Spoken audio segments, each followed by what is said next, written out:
আসসালামু আলাইকুম ভিউয়ার্স, আজকে আমি করে নিয়েছি অমৃত স্বাদের করলার ভর্তা। প্রথমে আমি কয়েকটা মরিচ তেলে নিচ্ছি। কাঁচা মরিচ ব্যবহার করব না এই ভর্তায়, সম্পূর্ণ শুকনো মরিচ। ভর্তার মধ্যে একটু শুকনো মরিচ না দিলে খেতে ভালো লাগে না, দেখতেও ভালো লাগে না। দিয়ে দিচ্ছি করলাগুলো আমি কুচি কুচি করে কেটে নিয়েছি, কিন্তু ওই সময় পানিতে আমি ভিজিয়ে রাখিনি। পানিতে ভিজিয়ে রাখলে করলাটা তিতা হয়ে যায়, তাই আমি এখন ধুয়ে এই নিয়ে আসছি। দিয়ে দিচ্ছি করলাগুলো, দিয়ে দিচ্ছি 1 চিমটি হলুদ, সামান্য করে লবণ।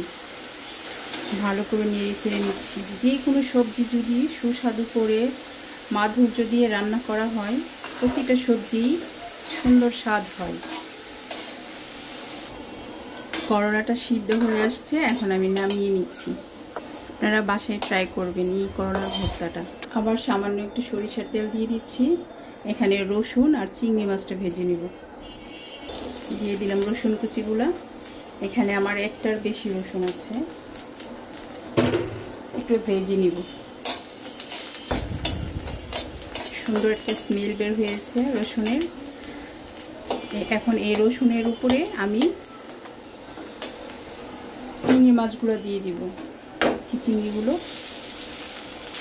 দিয়ে দিচ্ছি 1 চিমটি চামচ হলুদের গুঁড়ো। এখন নেড়ে ছেড়ে নিচ্ছি। চিংড়ি ভাজাগুলো হয়ে গেছে, এখন নামিয়ে নিচ্ছি। 1 মুঠো পেঁয়াজ নিয়ে নিচ্ছি।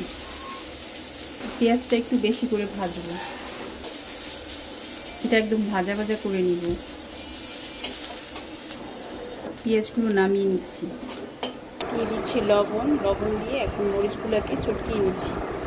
আর এখানে আরেকটা কথা বলছি, আমার করলা এখানে যতটুকু ছিল সেম পরিমাণেরই পেঁয়াজ নিয়েছি।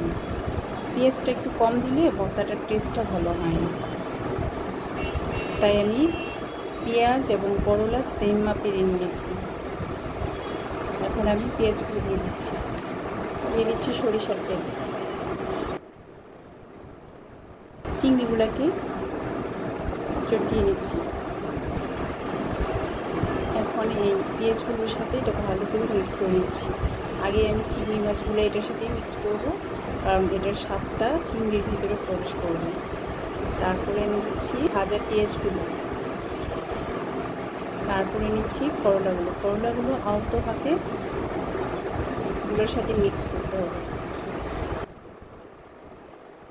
অমৃত স্বাদের করলার ভর্তা অসাধারণ। তাহলে আজ এ পর্যন্তই।